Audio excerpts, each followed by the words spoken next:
Parshas Shoftim. We're going to go back to Parshas Noach to get to Parshas Shoftim. In Parshas Noach, we know the very famous story after the Mabul, and after they got out of the Teva, and it was a very devastating experience.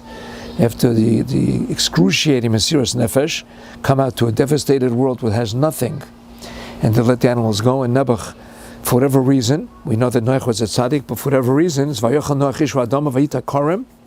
he became shikar. And Chum came and saw what happened, and he told to his two brothers.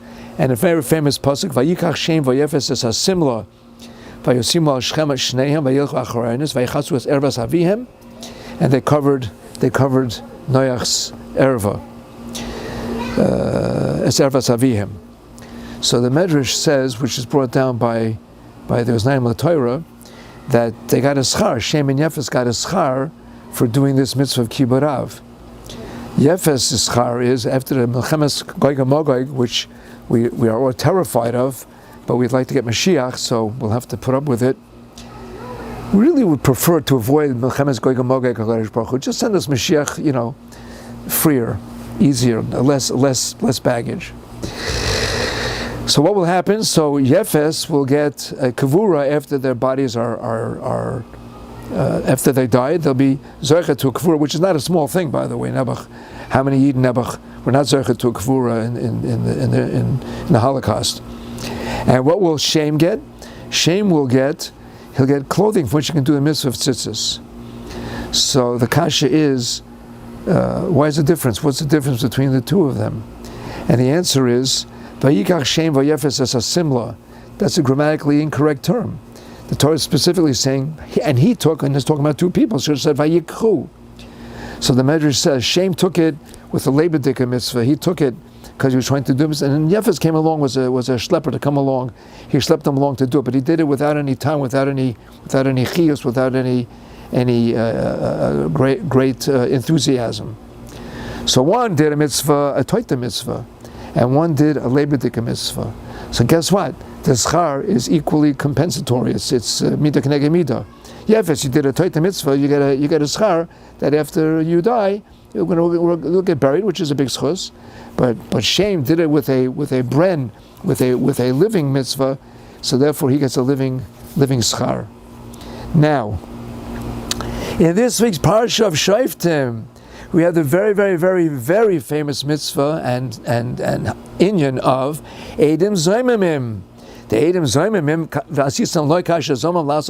the entire world asked the question, if they don't fulfill the mitzvah of the hariga of the person of which they give false testimony, and the other Eidim come and say, Imanu ha'isem, that you were with us, your Eidus is bottle. So then we do vasistim lekashazom lasos le'achiv, whether it's money or miso, whatever it is, they get what they were going to do. However, if it was already done, then we don't do anything. We don't do anything to them. We can punch them up. But meanwhile, they don't get vasistim lekashazom lasos le'achiv. Now, what's interesting is it's brought down in a Mishnah in Masechta Makos, brought down in the Meinashal Torah, and he says the tzedukim, of course, they don't know how to learn. They only know Torah Shabiksav. So the Sadukim said, no, you got to do to them if they already, even if they fulfilled their Eidos Sheker.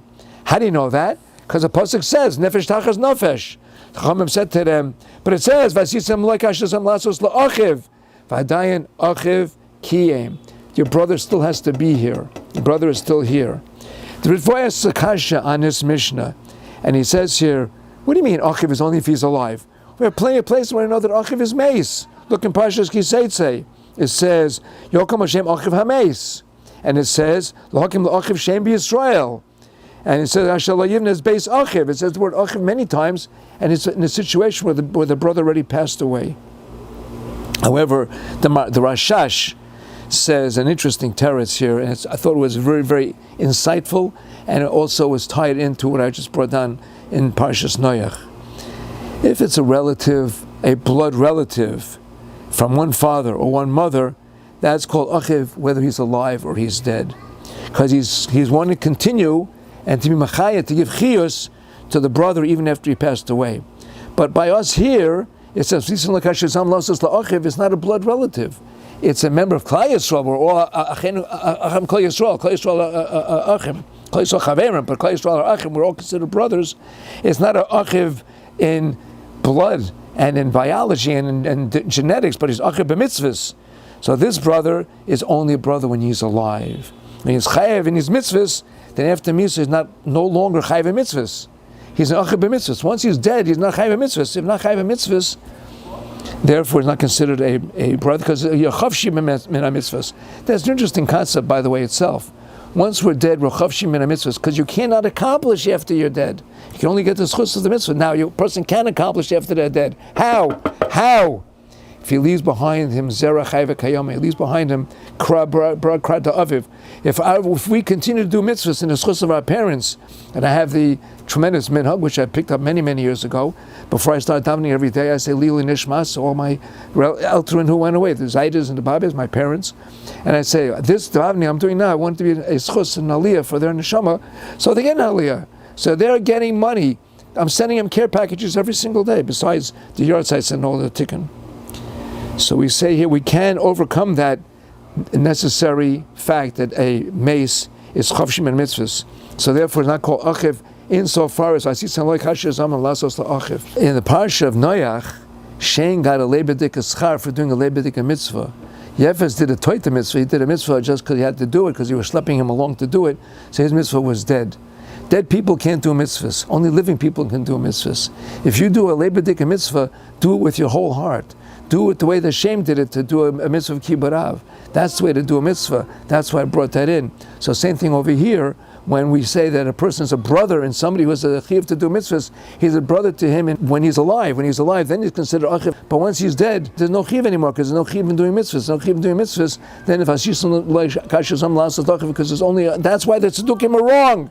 The tzedukkim are wrong, because they said he's still considered your brother even if he's dead, but that's only a brother of flesh and blood, but not if it's not a brother of mitzvahs. In mitzvahs, you have to do a lebedik mitzvah in order to be fulfilling this pasuk. Think about that.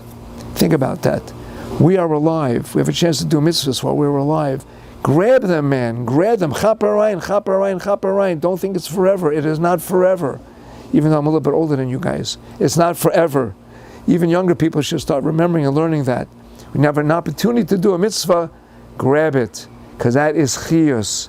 And Mitzvah Hashem and the of all these mitzvahs and all of the tefillos and all of the tehillim, may Klal Yisrael have Yeshua b'mheira, have a good Shabbos.